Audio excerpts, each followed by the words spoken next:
રાજકોટ નાગરિક બેંકના vice chairman વિવાદમાં આવ્યા છે। વાઇસ ચેરમેન જીવણ જોગણી સામે વિધવા મહિલાના આક્ષેપ છે। આપને જણાવી દઈએ, મહિલા અને પરિવારે 51 લાખ રૂપિયા આપ્યા છતાં જીવણ જોગાણીએ જમીન ન આપી હોવાનો વિવાદ। વિધવા મહિલાએ રડીને મીડિયા સમક્ષ પોતાની આપવીતી જણાવી। વર્ષ 2010માં ચેકથી મહિલાએ આપ્યા હતા નાણાં। જીવન જોગાણીએ સાટાખત ભરી લખાણ કર્યું, પરંતુ જમીન નથી આપી। અનેક જગ્યાએ ફરિયાદ છતાં પણ કોઈ કાર્યવાહી નથી કરવામાં આવી।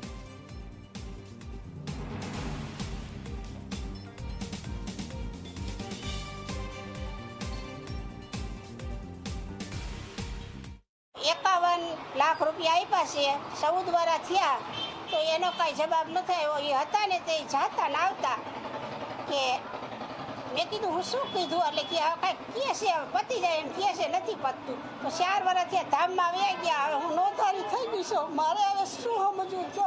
તમે ન્યાય આપો તો સારું। જીવણભાઈ જગાણી મેં જમીન વેચી હતી તો એને મેં 51 લાખ રૂપિયા આપ્યા તો મારી જીવાય હતી।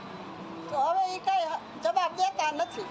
અમે ફરિયાદ કરી છે, કોર્ટમાં ગયા છે, કોઈ જવાબ આપ્યો નથી। મારે જમીન જે તો જમીન જોઈએ છે અને પૈસા જે તો એ 14 વર્ષનો જે દે આપવાનો તમે બધા નિર્ણય લઈ જાઓ। મને આમાં કઈ ખબર ન પડે।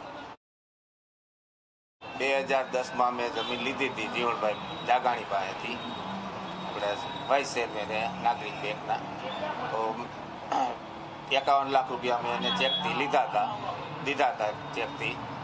તો એ જમીન પૂરી થતી નથી તો એ લોકો એમ કહે કે પૈસા દઈ દે, જવાબ કાંઈ દેતા નથી। અમે પોલીસ કેસે કર્યો તો કોર્ટમાં ગયા હતા, એનો કાંઈ નિર્ણય આવતો નથી। પોલીસ કેસ કરી તો એ મોટા માણસ એ પૈસા દઈને કેસ બંધ કરાવી દે।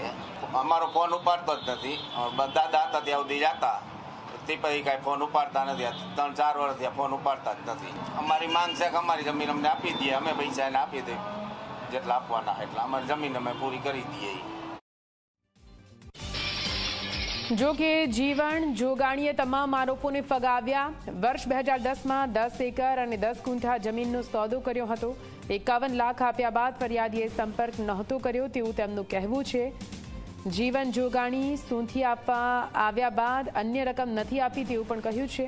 દસ્તાવેજ કરવા માટે કોઈ જ પ્રક્રિયા નથી કરવામાં આવી। જરૂર પડે બેંકમાંથી રાજીનામું આપી દઈશ તેવું પણ જીવન જોગાણીએ કહ્યું છે। કોર્ટ કહે તેમ કરવા માટે તેઓ તૈયાર છે।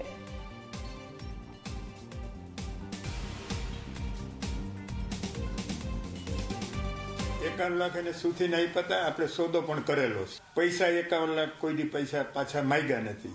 સોદો કેન્સલ એ નથી કર્યો અને અમારે કેન્સલ કરવાનો ઈરાદો નથી। ત્યાર પછી એમ કરીને વર્ષો નીકળી ગયા તો હવે કોર્ટ મેટર હાલે છે। આપણે શું કરી શકીએ? આમાં પર્સનલ મેટર છે, નાગરિક બેંકને આમાં લેવા દેવા શું છે?